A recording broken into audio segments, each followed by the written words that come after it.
राधे राधे दोस्तों, आज हम आपको गणेश जी की कहानी सुनाने जा रहे हैं। तो कहानी सुनने से पहले अगर आप हमारे चैनल पर पहली बार आए हैं तो चैनल को सब्सक्राइब जरूर कर दें। तो चलो कहानी शुरू करते हैं। बहुत समय पहले की बात है। एक छोटे से गांव में विजयराम नामक एक ब्राह्मण रहता था। विजयराम बड़ा ही साधारण जीवन जीने वाला धर्मनिष्ठ और परोपकारी व्यक्ति था। उसका जीवन सादगी से भरा था, किंतु उसके हृदय में भगवान के प्रति गहरी भक्ति थी। विशेष रूप से वह भगवान गणेश के परम भक्त थे। हर सुबह सूरज निकलने से पहले विजयराम गांव के बाहर स्थित सरस्वती नदी में स्नान करता और शुद्ध वस्त्र पहनकर भगवान गणेश की पूजा करने अपने घर लौटता। उसके घर में एक छोटा सा मंदिर था, जिसमें मिट्टी से बना गणेश जी का अत्यंत सुंदर विग्रह स्थापित था। विजयराम हर दिन बड़ी श्रद्धा और प्रेम से गणेश जी की पूजा करता था। विजयराम के पिता ने उसे बचपन से ही यह सिखाया था कि वैशाख माह का विशेष महत्व है। पवित्र वैशाख माह में जो स्नान, दान, तप और भक्ति करता है उसे अक्षय पुण्य की प्राप्ति होती है। विशेषकर यदि इस महीने में गणेश जी की पूजा की जाए तो जीवन के समस्त विघ्न समाप्त हो जाते हैं और सुख समृद्धि का वास होता है। यह बात विजयराम ने अपने हृदय में गहराई से बसा ली।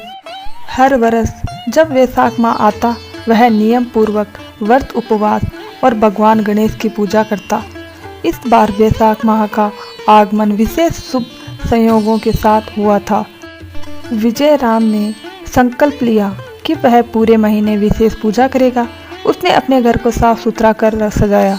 प्रतिदिन सुबह गंगा जल से गणेश जी का अभिषेक करता, उन्हें ताजे फूल चढ़ाता, दूर्वा अर्पित करता और मीठे मोदक का भोग लगाता।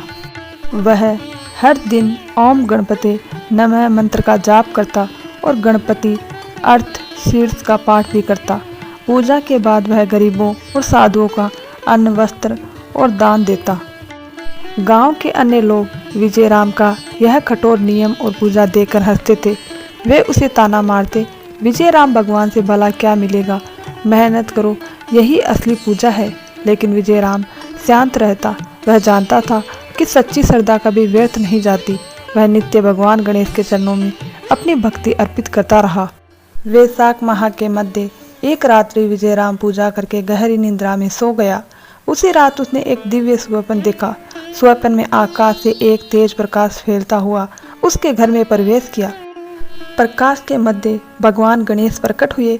उनका स्वरूप अत्यंत भव्य था। मस्तक पर मुकुट, 4 भुजाएं, हाथ में अंकुश, पास मोदक और आशीर्वाद का संकेत। हे भक्त विजयराम, तुम्हारी निष्कलंक भक्ति से मैं अत्यंत प्रसन्न हूँ। तुमने वैशाख माह में श्रद्धा और नियम से मेरी पूजा की है, इसीलिए मैं तुम्हें आशीर्वाद देता हूँ कि अब तुम्हारे जीवन में कोई विघ्न नहीं रहेगा। धन, सुख, समृद्धि और यश तुम्हारे जीवन में सदा रहेगा।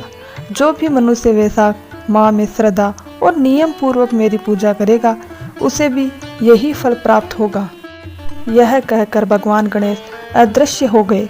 सुबह उठते ही विजयराम ने अपने सत्य को याद किया और उसके नेत्रों से आभार के आंसू बहने लगे। उसने स्नान कर भगवान गणेश को नमन किया और अपने दिनचर्यागत कार्यों में लग गया। कुछ ही दिनों के भीतर विजयराम के जीवन में अद्भुत परिवर्तन आने लगे। जो खेत पहले बंजर थे, वे अब हरे भरे फसलों से भरने लगे। जिन गायों ने दूध देना बंद कर दिया था, वे अब पुनः खूब दूध देने लगी।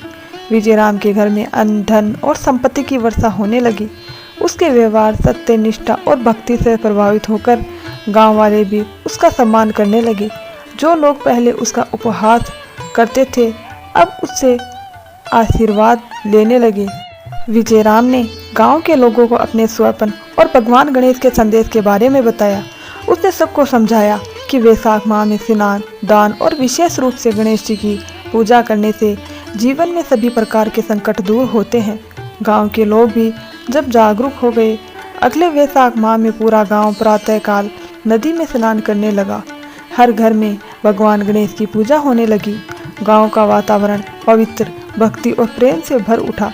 भगवान गणेश की कृपा से उस गांव में अब कोई भूखा नहीं रहा, ना कोई रोगी था, ना कोई दुखी। सभी के परिवारों में अन्न धन की भरमार हो गई थी। गांव में प्रेम, सहयोग और धर्म का वास हो गया था। विजयराम का नाम अब दूर दूर तक फैल गया था, परंतु वह सदा विनम्र रहा और सब श्रेय भगवान गणेश को देता रहा। वह कहता, यह सब मेरे प्रभु गणेश जी की कृपा है, मैंने तो बस भक्ति और नियम का पालन किया है। कहा जाता है कि आज भी जो व्यक्ति वैशाख माह में श्रद्धा से भगवान गणेश की पूजा करता है, उसे जीवन में किसी प्रकार की विघ्न बाधा नहीं सताती, उसे सुख, शांति, धन और संतोष की प्राप्ति होती है। तो बोलिए जय गणपति बप्पा। दोस्तों, कहानी अच्छी लगी हो तो वीडियो को लाइक, शेयर और चैनल पर अगर आप पहली बार आए हैं तो चैनल को सब्सक्राइब जरूर कर लें। धन्यवाद दोस्तों।